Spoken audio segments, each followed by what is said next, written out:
అంత పేదరికంలో ఉన్న అతను ఆ ప్రిన్సిపాల్ గారు నీ చదువు అయిపోతోంది, నువ్వు మంచి స్టూడెంట్వి కాబట్టి ఇప్పుడు నేను ఒక ఉద్యోగం చూశాను బర్మాలో, నువ్వు అక్కడ కనుక గవర్నమెంట్ హాస్పిటల్లో కనుక నువ్వు బర్మాలో ఉద్యోగం చేసుకుంటే నీకు మంచి లైఫ్ ఉంటుంది, మంచి జీతం వస్తుంది, కాబట్టి నువ్వు వెళ్తే బాగుంటుంది అన్న అభిప్రాయం, నీ లైఫ్ మారిపోతుంది అన్నారు. డాక్టర్జీ చాలా చక్కగా మామూలుగా మాట్లాడుతూ, లేదు నా జీవితం ఇంకోటి నేను నిర్ణయించుకున్నాను, నా వ్యక్తిగతంగా సంపాదించుకోవాలని అయితే లేదు నాకు. ఓకే.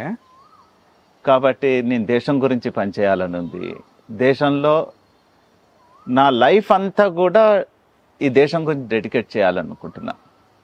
కాబట్టి ఆయన బ్రహ్మచారిగా ఉంటూ, ఆనాడు ప్రచారక వ్యవస్థ లేదు కానీ వారు ప్రచారకగా బ్రహ్మచార్యంగా పాటిస్తూనే పెళ్ళి లేదు ఏం లేదు అన్నీ వదిలేసేసి యావత్ జీవితాంతం కూడా చనిపోయేంత వరకు వారు ఆ రకంగా పనిచేశారు.